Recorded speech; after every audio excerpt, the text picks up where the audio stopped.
Despite giving his best effort, Robert Whittaker was unable to leave the UFC 271 main event rematch with Israel Adesanya as the middleweight champion. He suffers a very narrow unanimous decision loss in a fight where he put an infinitely better effort forth than the first matchup with Adesanya, where he was, of course, knocked out in the second round. Whittaker did overcome some tough spots in this fight, especially the first round when he got dropped, and really pulled it together and had some nice moments over the course of that 5 rounds, but it just wasn't quite enough to take that belt away in the opinion of the judges. Other people may disagree, but those 3 people sitting cage side are ultimately the only ones whose opinions matter in this scenario.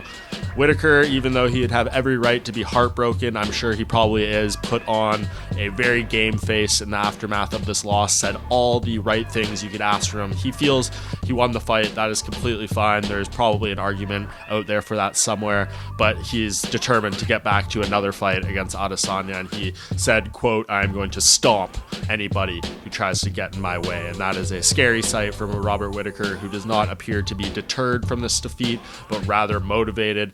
Whittaker, of course, is extremely talented. He's beat a lot of the guys already consisting of that top 5 and that top 10, so you have to really wonder what's the most logical thing. A fight with Sean Strickland does seem to make sense to a degree, but it's a risky scenario because, as we know, Adesanya wants fresh contenders. Strickland currently one of those, and if you have him fight Whittaker and he loses, that kills off a fresh name that we know the champion desperately is looking for at this stage of his career after a number of rematches. So if they want to do the Strickland fight, I would not disagree with that move. I would accept it and think it would be pretty reasonable, and obviously a very competitive fight between 2 highly ranked individuals. But what I think probably makes a little bit more sense would be Whittaker against Paulo Costa.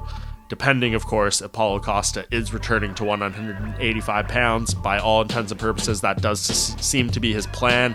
Currently, we know he said he was only going to do Marvin Vettori rematch for his next fight. I don't think that's happening, and I think a fight with Whittaker, which was once scheduled to happen back in April of 2021, would be the matchup to book now and kind of see which one of these guys could rise back up. We know Costa wants another title shot opportunity too, so definitely a tough out for Robert Whittaker, but some things I'm sure he will use positively moving forward and really spin that into another title run. Can he ever beat Adesanya?